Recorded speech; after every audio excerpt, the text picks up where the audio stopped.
Hello बच्चों, आज हम क्लास 10th के लिए मैथ्स के इम्पोर्टेंट क्वेश्चन करेंगे जो ईपी बोर्ड 2025 के लिए होंगे। देखिए, इस वाली वीडियो में हम सांख्यिकी के सारे सवाल कर लेंगे। अब देखिए, मैंने सारे पैटर्न्स लिख दिए हैं, ठीक है। इसी पैटर्न पे हम सारे सवाल करेंगे। यदि आपने ये वीडियो पूरी देख ली तो आप कोई भी सवाल आ जाएगा सांख्यिकी का, आप कर लेंगे, ठीक है। ये मैंने पहले ही लिख दिया। अब देखिए, इस पर आधारित हम सवाल करेंगे। देखिए, हर एक का मैं आपको फार्मूला बताऊंगा, हर एक को आपको आसान तरीके से हल करने की विधि बताऊंगा, ठीक है। देखिए, क्वेश्चन नंबर फर्स्ट क्या है। 1 से 9 तक की प्राकृतिक संख्याओं का माध्य। देखिए, माध्य कहा जाएगा आपसे या फिर कहा जाएगा समांतर माध्य, एक ही बात है। या फिर सिर्फ माध्य कहा जाए या फिर समांतर माध्य, तो क्या एक ही फॉर्मूला हुआ, ठीक है। अब देखिए, समांतर माध्य का फॉर्मूला क्या होता है। समांतर माध्य बराबर होता है कुल संख्याओं का योग बटे कुल संख्या, ठीक है। ये क्या होता है, समांतर माध्य का फॉर्मूला। या फिर आप बोल सकते हैं माध्य बराबर होता है कुल संख्याओं का योग बटे कुल संख्या। अब देखिए, हम इस क्वेश्चन को हल करेंगे। क्या है क्वेश्चन। 1 से 9 तक की प्राकृतिक संख्याओं का समांतर माध्य या फिर माध्य ज्ञात कीजिए, ठीक है। 1 से 9 तक, तो लिख लीजिए 1 से 9 तक संख्या। 1 2 3 4 5 6 7 8 9, 1 से 9 तक लिख दिया। अब देखिए, हमें समांतर माध्य या फिर माध्य ज्ञात करना है, तो समांतर माध्य, ठीक है। क्या होगा, कुल संख्याओं का योग। जे आपको कुल संख्या दे रखी है 1 2 3 4 5 6 7 8 9, तो आप क्या करेंगे, इन संख्याओं को जोड़ लेंगे। तो क्या करेंगे, 1 + 2 + 3 + 4 + 5 + 6 + 7 + 8 + 9, ठीक है। अब दी बटे, और क्या, कुल संख्या है। ये कुल संख्या कितनी है, 1 2 3 4 5 6 7 8 9, तो 9 से क्या करेंगे आप इसमें भाग, ठीक है।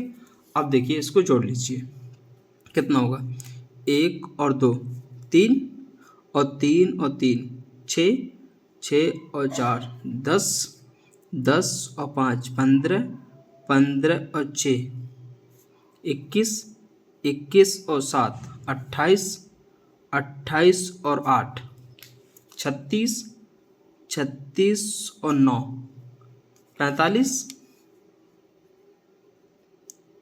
बटे कुल संख्या 9 थी, ठीक है। अब काट दीजिए, 9 पंचे 45, ठीक है। तो समांतर माध्य कितना आ गया, समांतर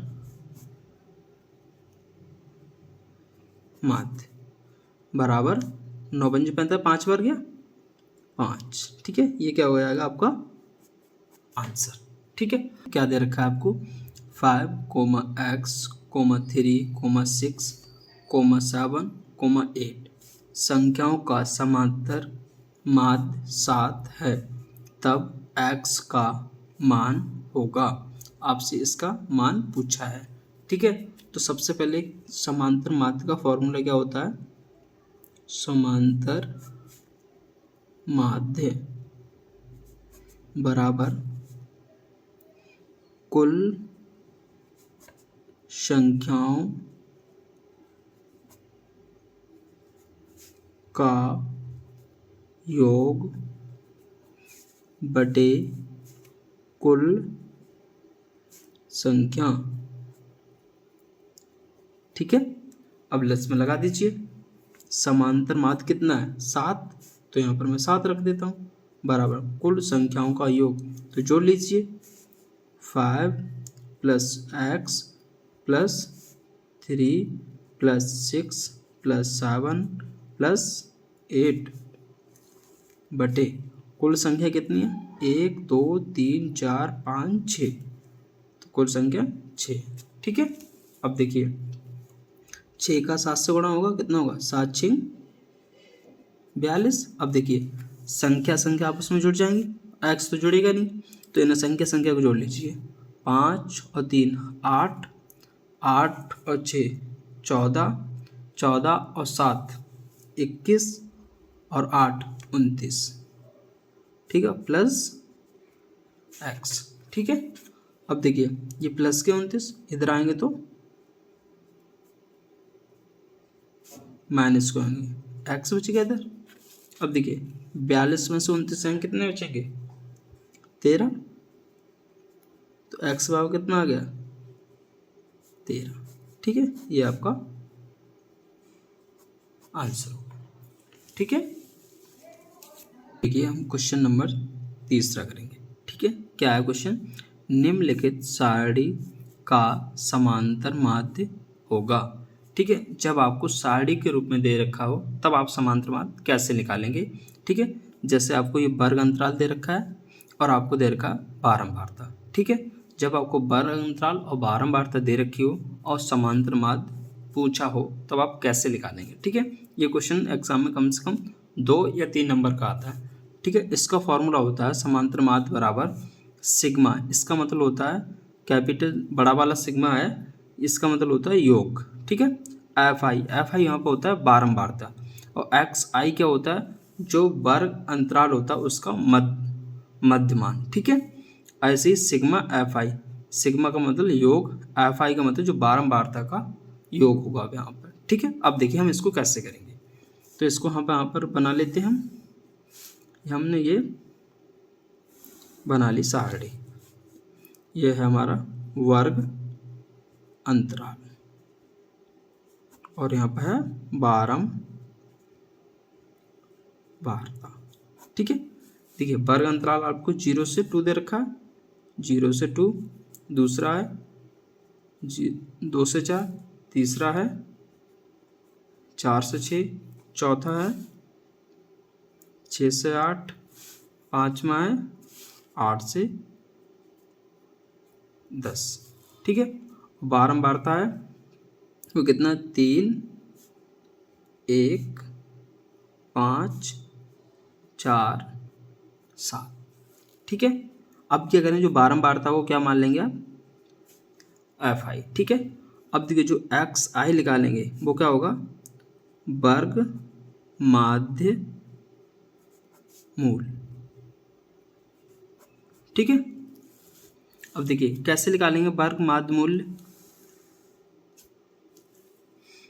आप 0 और 2 जोड़ेंगे 2 हो जाएगा और इसमें 2 से भाग देंगे तो कितना आएगा 1, ऐसे हम जोड़ेंगे 2 और 4 को 6 हो जाएगा और 2 से भाग देंगे तो 3, ठीक है। ऐसे हम जोड़ेंगे 4 और 6 10 हो जाएगा, 10 को 2 से भाग देंगे 5, ठीक। अब देखिए अब ऐसे भी बना सकते हैं, अब देखिए 1 से 3 आने में कितना ऐड हुआ 2, ऐसे 3 से 5 आने में कितना ऐड हुआ 2, अब ऐसे आगे कितना होगा 7, ऐसे आगे कितना होगा 2 9, ठीक। अब चेक करना तो कर लो, 6 और 8 कितना हो जाएगा 14, 14 को 2 से भाग देंगे 7 आएगा, 8 और 10 2 से भाग देंगे 18 में तो 9 आएगा, ठीक।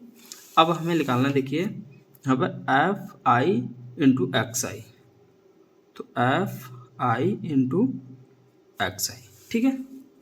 एफ आई है एक्स आई है, तो 3 का गुणा 1 से करेंगे कितना आएगा 3, 1 का गुणा 3 से करेंगे 3, 5 का गुणा 5 से करेंगे 25, 4 का गुणा 7 से करेंगे 28, 7 का गुणा 9 से करेंगे 63, ठीक, ये आ गया, ठीक है। अब देखिए अब हमें क्या सिग्मा एफ आई एक्स आई जो गुणा में उसका क्या सिग्मा मतलब योग करना है, तो यहाँ पर इसका योग निकाल लेते हैं हम, जोड़ लो कितना होगा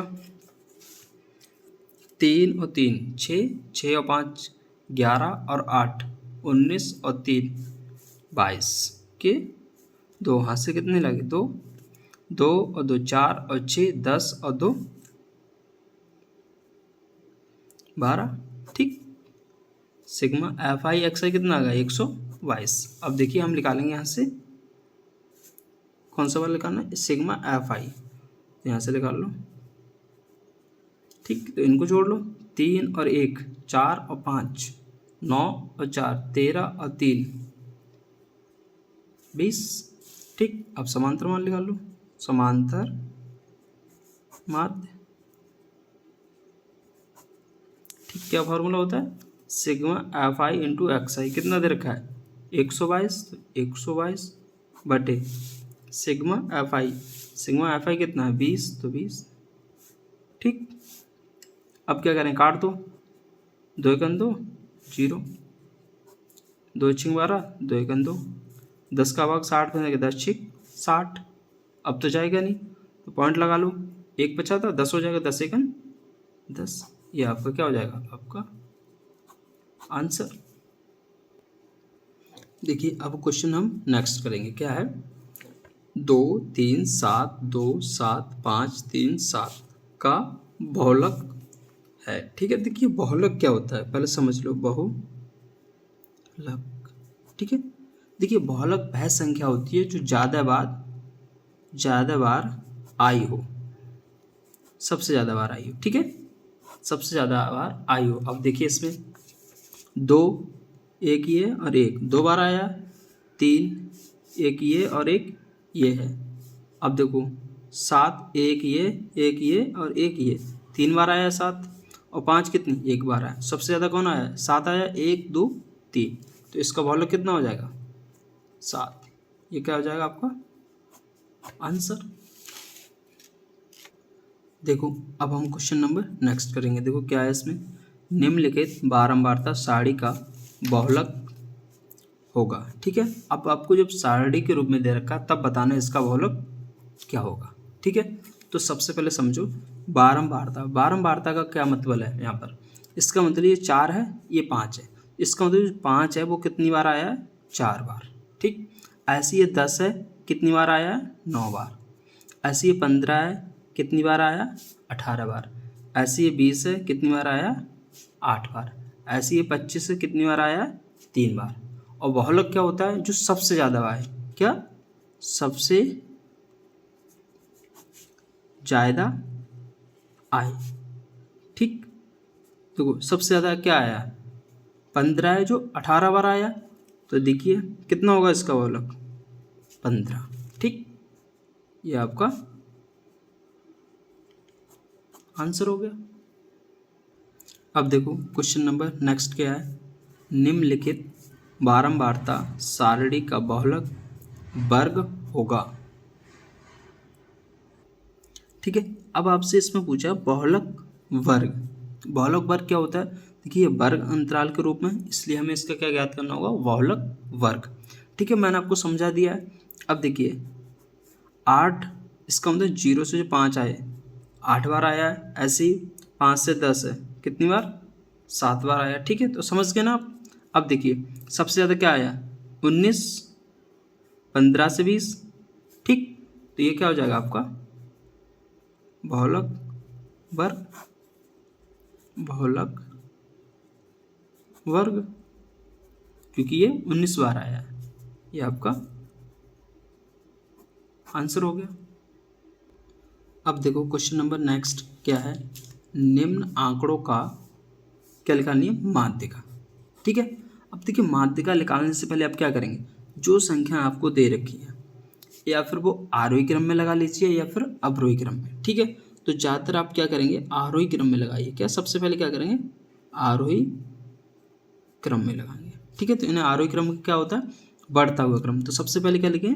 जो छोटी है फिर उससे बड़ी फिर उससे बड़ी, तो 0 आएगा। अब देखिए 2 आएगा, उसके बाद उससे बड़ा क्या है? 4, तो 4, उससे बड़ा क्या? 5, तो 5, उससे बड़ा क्या? 7, तो 7, उससे बड़ा क्या? 9, उससे बड़ा क्या? 12, उससे बड़ा कितना है? 15। ठीक है, अब देखिए इन्हें गिन लीजिए पहले हैं कितने? 1 2 3 4 5 6 7 8। अब यहाँ पर भी गिनिए 1 2 3 4 5 6 7 8। ठीक है, अब देखिए n बराबर यहाँ कितना है? 8। ठीक है, कितने नंबर हैं? 8 है, और 8 एक क्या होता है? सम संख्या होती है। जब सब संख्या हो तो उसके लिए फॉर्मूला क्या होता है? माध्यिका का। समझिए यहाँ पर माध्यिका बराबर n/2 बां पद प्लस n/2 प्लस 1 वां पद। ठीक, बटे 2। जब ये फॉर्मूला जब लगाएंगे जब n बराबर 8 है, जब सम संख्या होगी।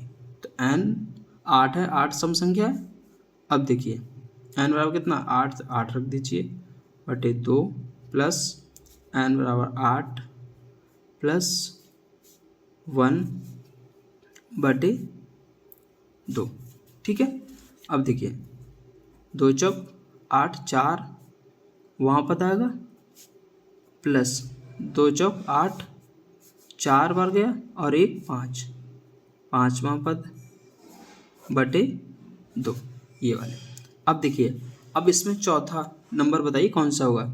1 2 3 4 5 है, तो आप क्या लिखेंगे यहाँ पर 5। अब देखिए 5वां नंबर कौन सा होगा, 1 2 3 4 5, 7 है तो 7 लिखेंगे बटे 2। 7 और 5 कितना हो जाएगा, 12 बटे 2। 2 से भाग 2 छीन 12, ये क्या हो जाएगा आपका आंसर। ठीक है, अब देखिए नेक्स्ट क्या है, निम्न आंकड़ों जैसे 2 3 1 7 6 की माध्यिका होगी। ठीक है, तो माध्यिका पूछिए तो सबसे पहले आप क्या करेंगे, इसने आरोही क्रम में लगाएंगे, आरोही क्रम। तो देखिए आरोही क्रम क्या होता है, वर्ताव क्रम। तो पहले सबसे छोटा, फिर उससे बड़ा, फिर उससे बड़ा, फिर उससे बड़ा, फिर उससे बड़ा। ठीक, अब देखिए यहाँ पर कितनी, 1 2 3 4 5। अब यहाँ पर देखिए 1 2 3 4 5, तो n बराबर यहाँ कितना है 5। तो 5 क्या एक विषम संख्या है। ठीक, अब देखिए जब विषम संख्या होगी तब माध्यिका का क्या फॉर्मूला होगा, देखो n प्लस, ठीक है क्या होता है n प्लस 1/2 वहाँ पद। ठीक है, अब देखिए n के बराबर कितना 5, तो 5 1/2 वहाँ पद। ठीक है, अब देखिए 5 और 1 6 हो जाएगा बटे 2, 2 दिया 6, 3वां पद। अब देखिए 3वां पद इसमें ढूंढना कौन सा है, 1 2 3, 3 ही निकला, तो इसका मात्रा कितनी हो जाएगी, तो इसकी मात्रा कितनी हो जाएगी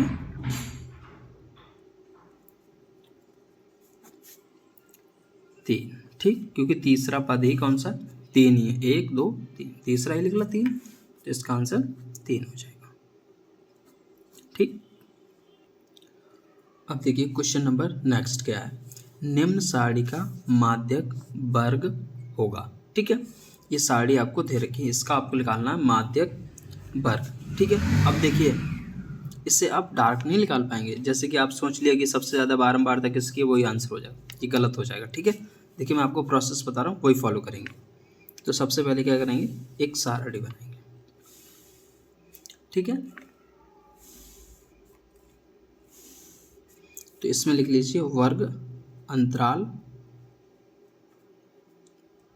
क्या दे रखा है आपको, 0 से 10, 10 से 20, 20 से 30, 30 से 40, 40 से 50। ठीक है, अब देखिए बारंबारता दे रखी है, वो लिख लीजिए बारंबारता। ठीक है, देखिए क्या होगा, 2 8 12 18 10।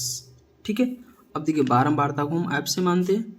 अब देखिए जब भी आपको सारणी दे रखी हो, आपसे पूछा गया माध्यक वर्ग ज्ञात कीजिए, तो आप क्या करेंगे, बारंबारता का निकालेंगे संचयी बारंबारता, संचयी बारंबारता। ठीक है, इसे हम लिखते हैं सी एफ से। ठीक है, देखिए क्या होती है, तो सबसे पहले ये 2 है तो उठा के यहाँ पर 2 रख देंगे। अब ये 2 आया, 2 को 8 में जोड़ेंगे, 2 और 8 कितना होगा 10। अब 10 आया, 10 को जोड़ेंगे 12 में कितना होगा 22, 22 को जोड़ेंगे 18 में कितना हो जाएगा 40। अब 40 को जोड़ेंगे 10 में कितना हो जाएगा 50। अब देखिए आगे हम क्या करेंगे, या फिर आप देखिए इसको पकड़ लीजिए, इस वाली संख्या को। ठीक है, या फिर देखिए इनका योग कर लीजिए, ये कितना आएगा 50 ही आएगा। छोड़ के देख लीजिए एक बार, नहीं हो तो 8 और 2 10, 2 और 8 10, 2 12 और 8 18 का 0, हासिल आगे 2, 1 2 3, हासिल का 2 कितना होगा 5, देखिए 50 आया और देखिए ये भी 50 आया। ठीक है, आप चेक कर सकते हैं कि ये वाला और ये वाला बरा सही है या फिर नहीं। जितना ये लास्ट टर्म होगा उतना ही इनका योग आएगा। अब क्या करेंगे आप, एन वा पद, इसका मतलब होगा माध्य पद। ठीक, देखिए एन, एन कितना जो 50 आया लास्ट में, ये वाला 50/2, 2 से काटेंगे कितना आएगा 25। ठीक है, अब हम देखेंगे संचयी बारंबारता में आ जाइए। संचयी बारंबारता में जिसमें 25 होगा उसी का वर्ग माध्य वाला आपका आंसर हो जाएगा। देखिए 22 है, इसमें तो 25 हो नहीं सकता, इसका हम 22 से आगे 40 में होगा। अब इसको कर लीजिए रिंग, कहने का मतलब इसमें है। अब हमसे क्या पूछा है, माध्यक वर्ग, तो माध्यक वर्ग क्या होगा 340, ये आपका हो जाएगा आंसर, माध्यक वर्ग बराबर आंसर। ठीक है, अब देखिए क्वेश्चन नंबर नेक्स्ट क्या है। यदि बारंबारता बंटन का माध्य 24 और बहुलक 12 है तो इसका माध्यक होगा। ठीक है, देखिए एक फॉर्मूला होता है, बहुलक बराबर 3 गुणा माध्यक -2 माध्य। ठीक है, माध्यक को माध्य का ही बोलते हैं, इतना ध्यान रखिए। ठीक है, अब देखिए बहुलक आपको कितना दे रखा है 12। ठीक, तो लगा दीजिए 12, 3 गुणा माध्यक, माध्यक आपसे पूछा तो ऐसे रहने दीजिए, -2 इंटू माध्य कितना है 24। ठीक है, 12, 3 गुणा माध्यक, 24 दूनी कितना हो जाएगा 48। ठीक है, अब देखिए माइनस के 48 इधर आएंगे तो प्लस के 12 प्लस 48 बराबर 3 गुणा माध्यक, 12 48 कितना हो जाएगा 60, 3 गुणा माध्यक। ठीक, अब हम माध्यक बराबर निकालेंगे, गुणा में तो इसके भाग में आ जाएगा 60/3, 3 दूनी 6, 0, तो कितना आया 20, ये आपका हो जाएगा आंसर।